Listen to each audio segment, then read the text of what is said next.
Cari amici, ben ritrovati, nuova puntata di Eventi al Territorio, puntata da Quero Vas, siamo negli stand della Proloco e siamo alla 43esima Sagra degli Scots.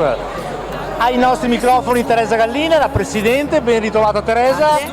43, si riparte dopo 2 anni di fermi con tanta voglia di fare e di mangiare sauce. Sì, difatti anche stasera se vedete il capannone è pieno dopo un piccolo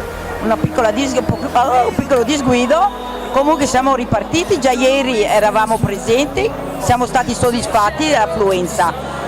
Io mi auguro che insomma, la gente ha proprio voglia di ripartire, di far festa, di muoversi a casa nella speranza che tutto vada a posto. Abbiamo visto 2 weekend ricchi di impegni, puoi ricordare qualche evento particolare? Beh, stasera c'è la Ferrari, domani sera c'è i Sun con il latinoamericano, domenica ricordo che c'è la festa dell'anziano insieme al gruppo Alpini Montecorlella che fanno la festa di gruppo dato che a gennaio non ha potuto farla per via del Covid.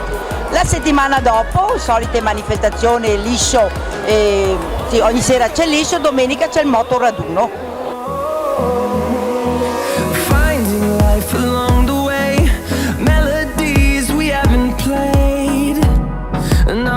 Per noi è una missione, è sempre stato così da anni, le associazioni sono la nostra forza, sono il nostro volano, ovviamente cerchiamo di sostenerle in tutto e per tutto perché danno veramente un contributo straordinario, non solo nel senso della promozione ma anche nella manutenzione, abbiamo convenzioni con tutti, ogni associazione ha in dotazione un'area che cura regolarmente, quindi alleggerisce il lavoro dell'amministrazione. Per noi è chiaramente un onore e ben sia che si è potuta fare perché dopo 2 anni, l'anno scorso è andata in forma ridottissima proprio all'ultimo momento, abbiamo gente qua che viene da Verona, da Rovigo che aspettavano 2 anni di poter tornare nel nostro territorio ma soprattutto assaggiare quelle che sono le lumache che è 43 anni che è la medesima ricetta e quindi va fatto veramente un grande applauso a tutti i cuochi, ai volontari e al presidente della Proloco ovviamente e a tutto il consiglio perché sono veramente straordinari.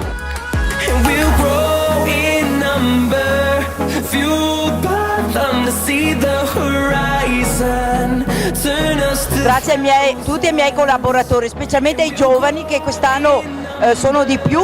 Comunque vi invito a venire a vedere la nostra manifestazione che è bellissima. E adesso andiamo a mangiare un bel piatto di sauce. Certo. Bene Teresa, da qui Quero è tutto, 43esima Sagra degli Scots, Eventi al Territorio, a presto. Grazie.